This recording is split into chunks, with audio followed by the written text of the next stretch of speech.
जी, तो आज हम मूव कर रहे हैं अपने इस लेक्चर में क्वेश्चन नंबर 3 पे।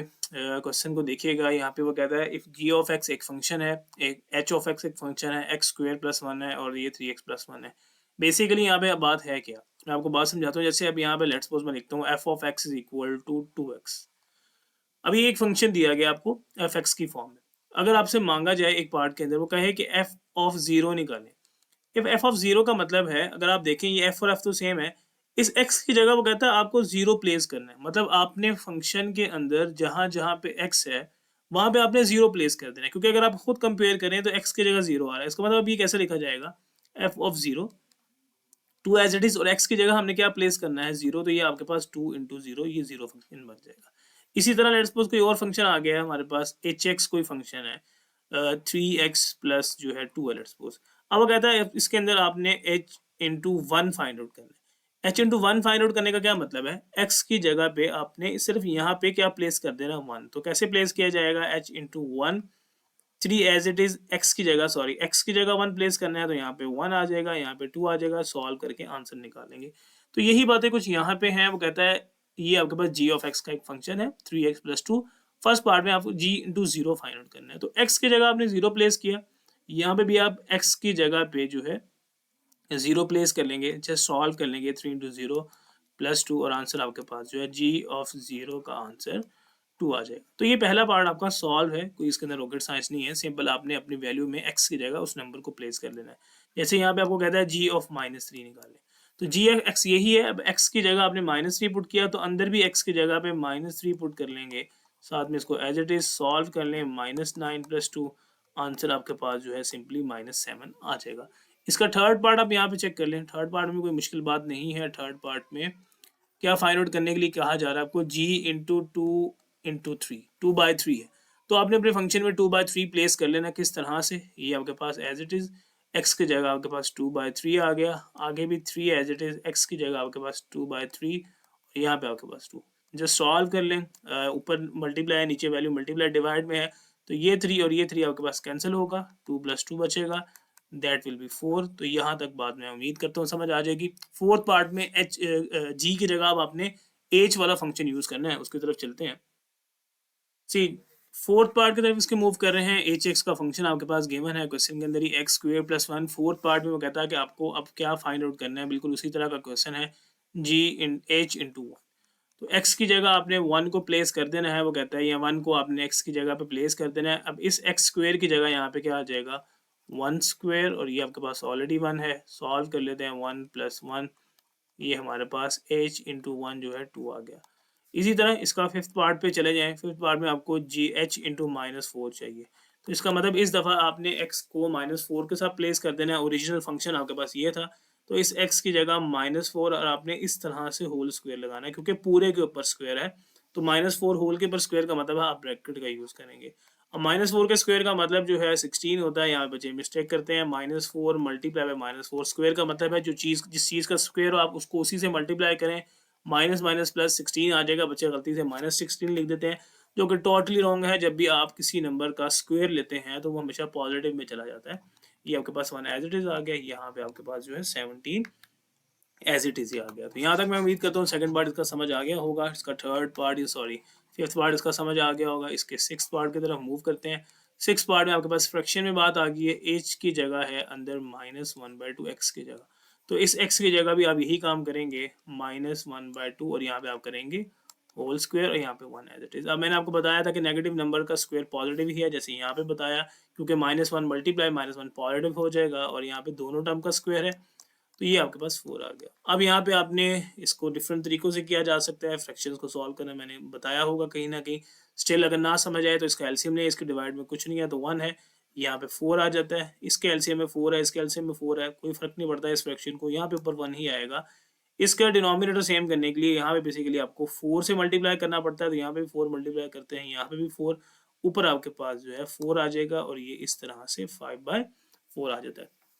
तो फ्रैक्शन थोड़ी सी ध्यान से सॉल्व कर लीजिएगा। मैं यहाँ पे आपको फिर से बता देता हूँ इसका और आसान तरीका। जैसे अब यहाँ पे 1 है, जब इसके डिनोमिनेटर में कुछ ना हो तो आपको सेम करना होता है डिनोमिनेटर, ताकि आप यहाँ भी 4 से मल्टीप्लाई कर लें, यहाँ से भी 4 से मल्टीप्लाई, ये बनेगा 1/4, यहाँ पे 4/4। अब इनके डिनोमिनेटर सेम है, एक ही दफ़ा लिख लिया जाता है, ऊपर वाले नंबर्स को ऐड करके इस तरह से 5/4 लिखा जाता है। अगर आपके पास अच्छा वाला कैलकुलेटर है तो आपको डायरेक्ट भी बात कर देगा, लेकिन स्टिल आपको कॉन्सेप्ट आना जो है वो ज़रूरी है। उम्मीद करता हूँ कि क्वेश्चन समझ आ गया होगा। हम चलते हैं अपने अगले क्वेश्चन की तरफ।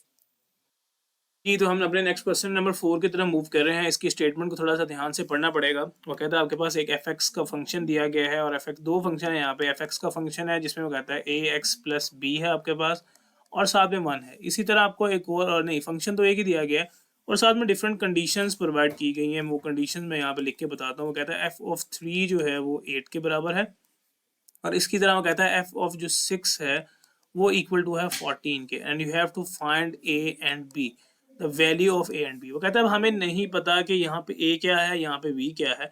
वो a और b आपको फाइंड आउट करना है और where a b are the constant number, where if f(3) is equal to 8 and f(6) is equal to 14 then find the a and b। अब यहाँ से ये बातें हमने यूज करनी है। वो कहता है एक दफा आपने फंक्शन में 3 पुट करना है और उसका आंसर जो है 8 आना चाहिए। अगर 8 नहीं भी आता हम उसको 8 के इक्वल खुद से रख लेते हैं। इस बात को जरा ध्यान कीजिएगा। यहाँ पे मैं यहाँ पे वैल्यूज पुट करने लगा, ध्यान से देखिएगा। f(3) मैं क्यों पुट कर रहा हूँ, क्योंकि मुझे यहाँ पे कंडीशन प्रोवाइडेड है कि f(3) के लिए आपने इसको सॉल्व करना है। सॉल्व करते हैं। a एज इट इज आता है, x की जगह मेरे पास 3 आएगा। हमने जो प्लेस जो कर दिया है उसको f(x) के फंक्शन में, तो उसके बाद b एज इट इज ही आ गया, मेरे पास 1 एज इट इज आ गया। यहाँ से हम मल्टीप्लाई करते हैं, ये सिंपल 3a आता है प्लस b आता है प्लस 1 आता है और यहाँ पे मेरे पास था f(3). अब इस बात को जरा फोकस कीजिएगा। वो कहता है f(3) जो है किसके बराबर है, 8 के। अब हमें प्रोवाइडेड है यहाँ पे कंडीशन के। वो कहता है f(3) इज इक्वल टू 8 है, तो इसका मतलब इस f(3) की जगह मैं 8 रख लूंगा। 8 एज इट इज यहाँ पे आ गया, यहाँ पे 3a प्लस b प्लस 1। अब इसको सीक्वेंस में मैं इस तरह से लिख लेता हूँ अपनी इक्वेशन को प्रॉपर करने के लिए। 3a plus b plus 1 is equal to में मैं 8 इस तरह से लिख लेता हूँ। तो यहाँ पे अब आपने थोड़ा सा इस इक्वेशन को फर्दर सॉल्व कर लें। 3a एज इट इज रख लें, b एज इट इज रख लें, 1 को उधर मूव करवा लें ताकि कॉन्स्टेंट्स एक तरफ आ जाए, वेरिएबल एक तरफ। ये -1 हो जाएगा वहां जाके। That will be your 3a plus b is equal to 7 बना। इसे कहने हैं आप इक्वेशन नंबर 1। अब दूसरी कंडीशन आपके पास क्या दी गई है। दूसरी कंडीशन में आपको ये नजर आ रहा है कि अब आपने उसी f(f) फंक्शन में 3 के बजाय 6 पुट करना है और उसका रिमाइंडर 14 रखना है। तो अब यहाँ पे f(x) की जगह आप f लिखें, x की जगह आप यहाँ पे 6 लिख लें। यहाँ पे आपके पास a as it is, x की जगह फिर से 6 आ गया और यहाँ पे b है, यहाँ पे 1 है। सॉल्व करते हैं। That will be your 6a plus 1 plus b plus 1। यहाँ पे f(6) है। अब आपकी कंडीशन के अकॉर्डिंग वो क्या कहता है, क्वेश्चन में उसने आपको बताया कि f(6) जो है आपके पास 14 की इक्वल है। इसका मतलब इसकी जगह आप 14 पुट करेंगे। क्या लिखेंगे आप, 14 इज इक्वल टू, ये एज इट इज था 6a b प्लस 1। अब 14 इधर लिखा हो या 14 इधर लिखा हो एक ही बात है, तो आपका स्टेप्स यहाँ से बचा देता हूँ। मैं यहाँ पे लिख लेता हूँ इज इक्वल टू में 14। प्रॉपर इसको इक्वेशन को बनाने के लिए मैंने आपको क्या कहा, वेरिएबल्स एक तरफ रख लें, जो अननोन वेरिएबल्स हैं कांस्टेंट दूसरी तरफ मूव करा लें। ये जहाँ जाके +1 है वहाँ जाके माइनस हो जाएगा। 6a plus b is equal to 13। इसे कह देंगे हम इक्वेशन नंबर 2। अब आपके पास दो इक्वेशन आ गई हैं और दो इक्वेशंस को साइमल्टेनियसली सॉल्व करने का तरीका आपको याद होना चाहिए। अगर नहीं भी याद है तो मैं यहाँ पे आपको सिखा देता हूँ। There are multiple ways to solve these kind of question. सबसे आसान तरीका ये है कि आप इनके देखें कि इनके वेरिएबल्स कोई ना कोई a या b सेम होना चाहिए। मतलब b के साथ यहाँ पे कुछ नहीं है तो डेफिनेटली 1 है, यहाँ पे भी कुछ नहीं है तो डेफिनेटली 1 है। इस इक्वेशन को अगर मैं सब्ट्रैक्ट कर दूं तो मेरा b और b जो है वो कैंसिल आउट हो जाएगा। अब मैं यहाँ पे लिखता हूँ सेकंड इक्वेशन में से मैं फर्स्ट इक्वेशन को माइनस कर रहा हूँ। सेकंड इक्वेशन आप पहले लिख लें। 6a है मेरे पास, यहाँ पे मेरे पास b है, इज इक्वल टू में मेरे पास 13 है। फर्स्ट इक्वेशन को मैंने माइनस करना है, मैं फर्स्ट इक्वेशन यहाँ पे लिखता हूँ 3a plus b is equal to 7। Minus करने का मतलब बच्चों ये होता है कि उसके साइन को चेंज कर दिया जाए। मतलब ये +3a था, अब ये माइनस का हो जाए, इसका ये वैलिड साइन है। ये प्लस b है, ये माइनस का b हो जाए। ये +7 है, ये माइनस हो जाए। ऐसा करने से क्या होता है, ये पॉजिटिव b और ये नेगेटिव b आपस में कैंसिल आउट हो सकते हैं। हमने सब्ट्रैक्शन की ही इसलिए ताकि वो आपस में कैंसिल आउट होके b वहां से खत्म हो जाए। जब b खत्म हो जाएगा तो वहां से सिंपल a रह जाएगा। उसको हम जो है फर्दर a को सॉल्व कर सकते हैं। जैसे अब यहाँ पे देखें, ये 6 है, ये -3 है। 6 minus 3, 3a as it is, plus minus minus sign bigger value का प्लस का ही आएगा, इज इक्वल टू में 13 माइनस 7 करेंगे आपके पास 6 आ जाएगा। a एज इट इज आ गया, ये 3 यहाँ पे मल्टीप्लाई है, वहां जाके डिवाइड होगा और a आपको जो है वो मिल जाएगा, a इज इक्वल टू 2। तो ये मेरे पास a की वैल्यू जो है मिल गई 2 की। अब जब a की वैल्यू मिल गई है, आपको b की चाहिए, इसको किसी भी इक्वेशन में आप पुट कर देते हैं, put a is equal to 2 in equation number 1 में पुट कर लें, 2 में पुट कर लें, it's totally up to you. 3 as it is, a की जगह मेरे पास 2 आ गया, b हमारे पास एज इट इज रहा, फाइंड आउट करना है, मल्टीप्लाई करेंगे 6 plus b is equal to 7 आ गया। और यहाँ पे अब आप देखेंगे b एज इट इज ही रहेगा, 7 माइनस 6 हो जाएगा वहाँ जाके, b इज इक्वल टू 1। तो ये मेरे पास a और b की वैल्यू आ गई है। अब ये a और b की वैल्यू अगर आप यहाँ पे यूज़ करें, अब बात यहाँ पे समझने की ये थी कि हमें कहा जाता था कि जब आप f(3) पुट करते हैं ना, तो आंसर 8 आता है। अब हम तो देखते हैं f(3) पुट करने से आंसर a तो नहीं आता, लेकिन अगर आप 3 a और b की वैल्यू यहाँ पे यूज़ करें, जैसे हमारे पास कोई भी इक्वेशन थी, मैं आपको यहाँ पे इसका मतलब ज़रूरी तो नहीं है यहाँ पे समझाना, लेकिन स्टिल मैं आपको यहाँ पे बात समझा के बताता हूँ कि a की वैल्यू 2 है, b हमारे पास 1 है। लेट्स सपोज मैं इस इक्वेशन में आपको पुट करके दिखाता हूँ, इस इक्वेशन में जहाँ पे वो कहता था कि f(16) जो है वो 14 आना चाहिए, इसके अंदर पुट करें, जरा ध्यान से देखिएगा। 6 a की जगह मैं अब 2 लगाता हूँ, b की जगह में हमारे पास क्या आई है, b की वैल्यू हमारे पास 1 आई है और यहाँ पे 1 आई है। तो इसको अब सॉल्व करें, आप देखें ज़रा, 6 इंटू 2 12 और प्लस 2 करेंगे तो हमारे पास 14। इसका मतलब a और b की वैल्यू अगर मैं वाकई ही सॉल्व करके देखूँ तो हमारे पास आंसर इसका 14 ही आता है। तो यही बात आपको यहाँ पे समझाने के लिए की थी, आप अपने क्वेश्चन को यहाँ पे वेरीफाई भी कर सकते हैं। आपको a और b की वो वैल्यू फाइंड आउट करनी होती है जिसके लिए आंसर वाकई ही 14 है। और इसी तरह अगर आप यहाँ पे पुट करेंगे तो आपके पास यहाँ पे पुट करने से जो है 8 ही आएगा। तो मेक श्योर कि आपका ए और बी जो है ठीक निकले। दो इक्वेशंस बनती हैं, दो इक्वेशंस बनने के बाद आप उसको दोनों इक्वेशंस को आपस में ऐड या सब्ट्रैक्ट कर लेते हैं। और भी इसके मल्टीपल वेज हैं सॉल्व करने के, उसकी भी थोड़ी सी हिंट मैं आपको दे देता हूँ अगर आपको याद रहे तो, क्योंकि हम हो सकता है कहीं पे भी यूज करें। जैसे ये इक्वेशन नंबर 1 थी, इसको देखिएगा, ये इक्वेशन नंबर 2 थी, मैंने यहाँ पे इनको सेपरेट किया। और इसका तरीका भी है, यहाँ से आप बी की वैल्यू को सेपरेट करें इक्वेशन 1 से, बी एज इट इज रहे, ये 3a वहाँ जाके माइनस हो जाएगा, आप इसको लिखेंगे 7 माइनस 3a। इक्वेशन नंबर 1 से मेरी वैल्यू निकाली, अब मैं इसको पुट कर देता हूँ 2 में, यहाँ मैं पुट करता हूँ 6 as it is, a as it is, इस b की जगह मैं क्या पुट कर देता हूँ 7 minus 3a is equal to हमारे पास 13 आ गया। ये 7 6a माइनस a 3a और ये एज इट इज प्लस 7 है, इक्वेशन की दूसरी तरफ लेके जाके माइनस 7 कर देता हूँ, 3a as it is, answer हमारे पास यहाँ पे 6 आ गया। a is equal to 6/3, a is equal to, देखिए आपके पास क्या आ गया 2, पहले भी a 2 था, ये 2 था। तो ये मेथड भी आप समझ सकते हैं। ये मेथड में करना क्या था कि आप यहाँ से अगर आपको एडिशन सब्ट्रैक्शन की समझ नहीं आ रही कि क्यों कर रहे हैं क्या कर रहे हैं, कई भी वेरिएबल डिफरेंट भी होते हैं, तो ये मेथड भी आपको समझ लेना है। यहाँ से बी ए सेपरेट कर सकते हैं या बी कर सकते हैं, जो आसान है वो कर लें, मतलब जिसके साथ वेरिएबल नहीं है ना वो आप सेपरेट कर लें। बी के साथ मतलब कुछ भी नहीं है ना, बी मतलब कांस्टेंट जिसके साथ कॉफिशिएंट नहीं है, सॉरी, बी के साथ कुछ नहीं है, 1 है, तो आप इस 3a को सेपरेट करें, 3a वहां जाके माइनस हो गया, जैसे यहाँ पे हो गया, ये यहाँ से b निकला। अब यहाँ से b निकालने के बाद उसकी वैल्यू दूसरी इक्वेशन में पुट कर दें, यहाँ पे पुट कर दें 6a as it is, b की जगह आपने ये वैल्यू यूज कर ली। ऐसा करने से क्या होता है, आपका b खत्म हो गया, सिंगल वेरिएबल में आपका क्वेश्चन आ गया। जब आपका क्वेश्चन सिंगल वेरिएबल में आ गया तो वहां से a आप निकाल लिया। अब a आपके पास निकल आया, हमारे पास b अभी नहीं निकला। कुछ बच्चे कहते हैं सर b निकला तो हुआ, लेकिन b हमारे पास कांस्टेंट की फॉर्म में नहीं निकला हुआ। इस a की वैल्यू उठा के वापस यहाँ पे पुट करें, b एज इट इज लिखेंगे, 7 as it is minus 3, a की वैल्यू यहाँ पे 2 वापस पुट कर लें, 7 माइनस 6, आंसर b का 1 आ जाएगा, जैसे यहाँ पे आया। तो उम्मीद करता हूँ कि ये भी बात आपको समझ आ जाएगी। It should be helpful for you. ये मतलब एक ट्रिकी बात है जो इक्वेशंस को सॉल्व करने के लिए डिफरेंट वेज हम यूज कर सकते हैं। तो उम्मीद करता हूँ जो भी आपको मैथ समझ आ जाए, आप जो भी वे आपको आसान लगे आप उस तरह से कर लें। मिलते हैं अपने अगले क्वेश्चन में, बल्कि इसी वीडियो में हम अपने अगले क्वेश्चन की तरफ जाते हैं। Moving on to another question, question number 5 पे हम मूव कर रहे हैं। क्वेश्चन नंबर 5 को आप देखिएगा, यहाँ पे g ऑफ x का एक फंक्शन गिवन है। क्वेश्चन में ax प्लस बी प्लस 5 मैं लिख चुका हूँ, फिर a और b फाइंड आउट करना है। कंडीशन में g ऑफ -1 है, 0 है, g ऑफ 2 जो है वो 10 के बराबर है। सेम जैसे हमने प्रीवियस क्वेश्चन किया है उसी तरह से हमने इस क्वेश्चन को सॉल्व करना है। अब यहाँ पे फोकस कीजिएगा। सबसे पहले तो कहता है g ऑफ -1 के लिए अपने इस क्वेश्चन को सॉल्व करने, मतलब जहाँ पे x की जगह आप यहाँ पे क्या लगा लेंगे, 1 की जगह, x की जगह -1। तो जहाँ पे आपकी इक्वेशन में भी x है वहाँ पे आप माइनस लगा लें, plus b as it is, plus 5 as it is. ये हमारे पास a को मल्टीप्लाई करेंगे माइनस a आ जाएगा। a को मतलब 1 को जिस मर्जी चीज से मल्टीप्लाई करो वही चीज आती है, बट यहाँ पे नेगेटिव साइन के साथ आएगा क्योंकि उसके साथ नेगेटिव था। प्लस b, यहाँ पे आपके पास जो है +5 दिया गया, और ये g ऑफ -1 था।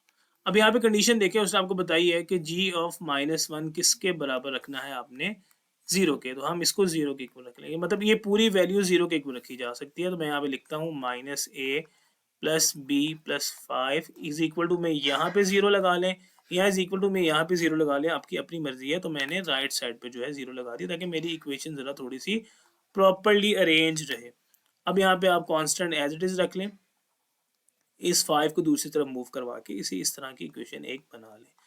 माइनस प्लस 5 है, वहाँ जाके -5 हो गया ताकि वेरिएबल आपके एक तरफ रहें, कांस्टेंट आपका दूसरी तरफ चला जाए। अब दूसरी बात यूज करें, वो कहता है g ऑफ 2 में अब आपने मतलब g ऑफ 2 10 है, मतलब आपने g ऑफ x की जगह ये वाली वैल्यू अब 2 यूज करनी है। तो ध्यान से देखिएगा, g ऑफ x था उसकी जगह 2 लगा लिया, एज इट इज लिखा। ax था तो हमारे पास a एज इट इज रहेगा, a हमारे पास एज इट इज रहेगा, x की जगह मैं इस तरह से 2 लगा लूंगा। साथ में प्लस b है, साथ में प्लस 5 है। फर्दर इसको यहीं पे सॉल्व कर लेते हैं, 2a आ जाएगा प्लस b आ जाएगा प्लस 5 आ जाएगा। डिफरेंट टर्म्स हैं, ऐड नहीं हो सकती। कंडीशन बताई गई है कि g ऑफ 2 जो है किसके इक्वल है, 10 के। तो मतलब ये पूरी वैल्यू 10 के इक्वल रखी जा सकती है। तो मैं लिखूंगा 2a plus b plus 5 is equal to 10। 2a यहीं पे रख लें, कांस्टेंट इधर सारे रहेंगे, वेरिएबल जो कांस्टेंट है दूसरी तरफ मूव करवा लें। तो ये इक्वेशन प्रॉपर्ली कुछ इस तरह से बन जाएगी है, मेरे पास ये आ जाएगा 5। इसे आप कह देते हैं इक्वेशन नंबर सेकंड।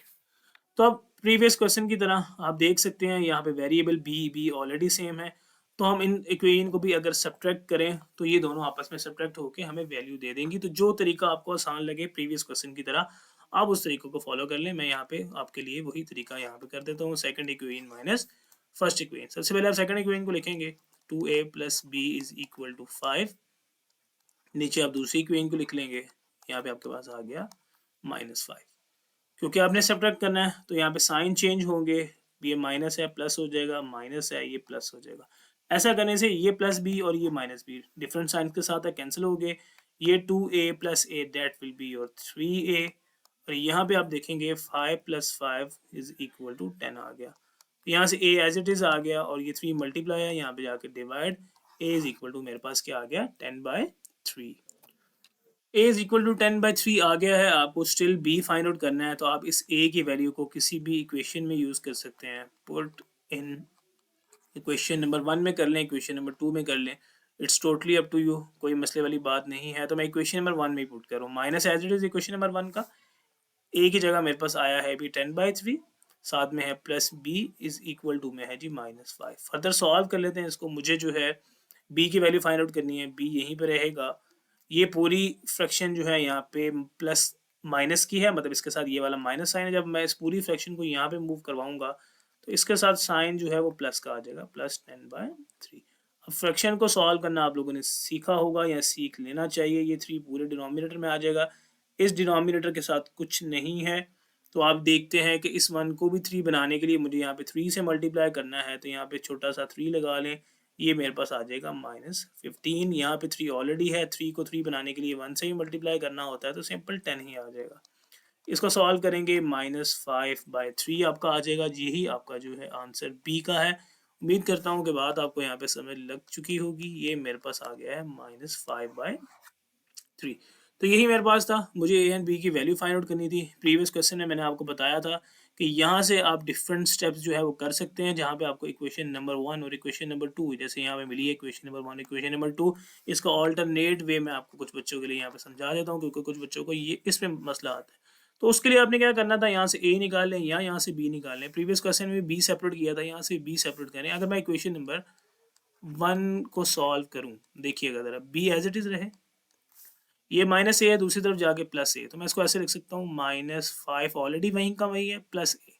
तो ये बी की वैल्यू अब 1 से निकालिए, इक्वेशन नंबर 2 में इसको पुट कर देते हैं, पुट इन सेकंड। मतलब आपके पास अगर आप इक्वेशन नंबर 1 इस इक्वेशंस के बाद अगर आप ये काम करना चाहें तो वेल एंड गुड, अगर आप ये करना चाहें तो तब भी आपकी मर्जी है।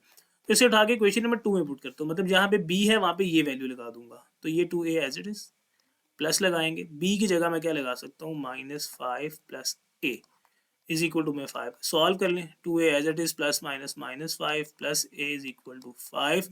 ये 2a ये a ऐड होके 3a हो सकता है, ये -5 है, इक्वेशन की दूसरी तरफ चला जाएगा, 5 plus 5 a is equal to 10/3। तो ये आपको प्लस माइनस नहीं करना पड़ा, जो है डायरेक्ट आपको जो है a 10/3 मिल गया। अब आगे सेम ही है, इस a की वैल्यू को उठा के इक्वेशन नंबर 1 में लगा लें या 2 में लगा लें, आपको वहाँ से बी भी मिल जाएगा। तो जो अगर ये काम करना चाहे वो ये कर ले, अदरवाइज ये सब्ट्रैक्शन वाला काम करना चाहे तो उस तरह से भी आप लोग कर सकते हैं। उम्मीद करता हूँ कि बात दोनों समझ आ चुकी होंगी। तब तक अपना ख्याल रखें। आपके साथ अगले क्वेश्चन पे मूव करेंगे। So moving on to another question, इसी एक्सरसाइज का क्वेश्चन नंबर 5 अभी हमने सॉल्व किया। क्वेश्चन नंबर 6 की तरफ जाते हैं। आपके पास एफ ऑफ एक्स गिवन है, आप क्वेश्चन खुद देख सकते हैं, आपके पास मेंशन होगा एफ ऑफ एक्स का एक फंक्शन है 5x+1। बच्चों यहाँ पे आपके पास 1 है, अगर हम इस 1 के अकॉर्डिंग एक्स को सॉल्व करें तो हमारा आंसर जो है बुक से मैच नहीं करता। अगर यहाँ पे बुक में इसका आंसर जो है, बुक में इसका answer x is equal to 6 है। अगर हम ऐसे सॉल्व करेंगे क्वेश्चन को तो हमारा आंसर 6 नहीं आता। तो अगर इसकी करेक्शन अगर आप कर लें और होपफुली वो करेक्शन होगी भी, तो यहाँ पे आपके पास फिलहाल जो बुक है यहाँ पे 1 है, लेकिन आप उसको 2 के साथ सॉल्व करेंगे तब आपका आंसर जो है बिल्कुल एक्यूरेटली मैच करेगा। तो ये करेक्शन आपने कर लेनी है। अदरवाइज अगर आप 1 के साथ सॉल्व करते हैं तो आंसर डिफरेंट आएगा, वो भी ठीक होगा लेकिन वो बुक से मैच नहीं कर रहा होगा। तो ये बात आपको यहाँ पे क्लियर करना जरूरी थी। सोल्यूशन की तरफ चलते हैं। कहता क्या है, ए और बी नहीं निकालने का कह रहा है। इस दफा वो कह रहा है एफ ऑफ एक्स एक गिवन है फंक्शन f(x+5) एंड f(x = 32) है।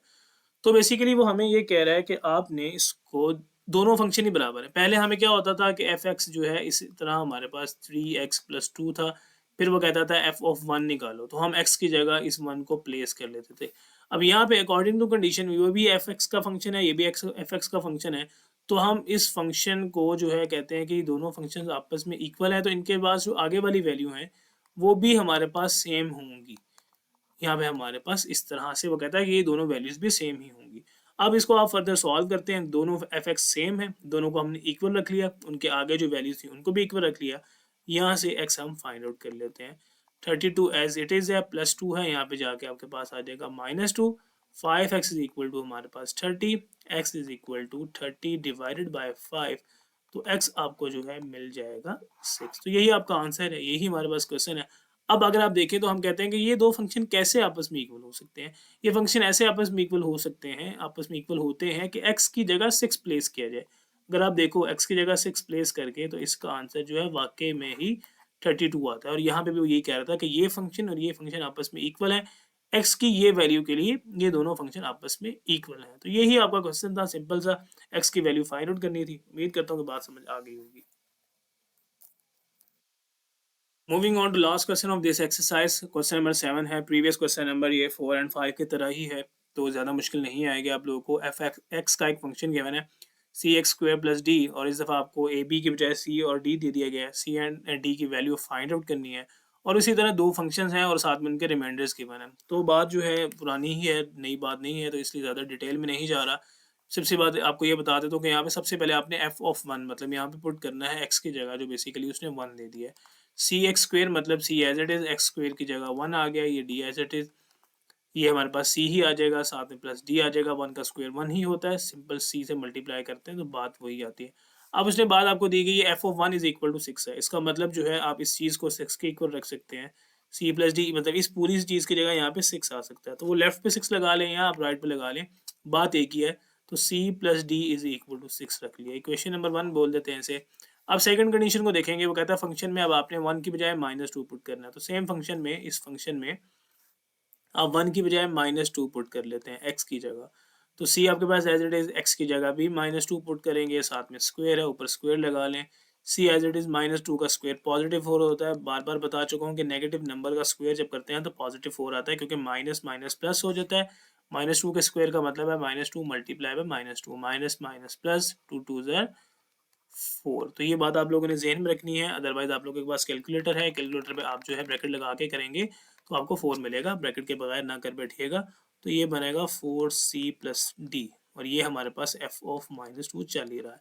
अब इस f ऑफ -2 की जगह आपने जो है वो पुट क्या करना था, वो कहता है कि इस ये f ऑफ -2 10 के बराबर है। इसका मतलब यहाँ पे आप लिख सकते हैं 10 is equal to 4c plus d. तो मैंने आपको बताया आप लेफ्ट साइड पे 10 लिखें या राइट साइड पे, बात एक ही है, तो आप बेसिकली राइट साइड पे लिख लिया करें ताकि आपकी बात सही से रहे और बात जल्दी समझ आ जाए। ये हमारे पास इक्वेशन नंबर 1 है, ये हमारे पास इक्वेशन नंबर 2 बनी है, ये 1 है और ये 2 है। तो सिंपल है, दोनों तरीके आपको सिखाए गए थे कि यहाँ से c की वैल्यू निकाल के दूसरी इक्वेशन में पुट कर लें, या सिंपली आप जो है इक्वेशन नंबर सेकंड में से इक्वेशन नंबर को 1 को माइनस कर दिया करें। सेकंड इक्वेशन पहले लिख लें, 4c plus d is equal to 10। First equation यहाँ पे लिखें आप जो है वो क्या थी, c plus d is equal to, यहाँ पे 6 आ गया। जब आपने इक्वेशन में से माइनस करना है तो ये साइन चेंज कर देते हैं, ये प्लस है लेकिन ये माइनस हो जाएगा, ये भी माइनस, ये भी माइनस। अब यहाँ पे ये पॉजिटिव डी है, नेगेटिव डी है, कैंसिल आउट होंगे, रिमेनिंग आपने सिंपली माइनस कर देना है। ये 4c minus C will be 3c। और यहाँ पे अगर आप देखेंगे 10 माइनस 6 विल बी 4, तो c जो है मेरे पास आ जाएगा 4 डिवाइडेड बाय 3। तो अब इस c की वैल्यू को आप उठा के किसी भी इक्वेशन में पुट कर लें, आप खुद देखें जौन सी मर्जी इक्वेशन में आप पुट करना चाहते हैं, इसे जिस मर्जी इक्वेशन में आप जो है c की वैल्यू को निकाल लें, बात एक ही होगी। Put c is equal to 4/3 in equation number 1 में कर लें। 1 में हमारे पास ये इक्वेशन थी, c की जगह क्या बनेगा, 4 divided by 3 plus d is equal to में 6 आ गया।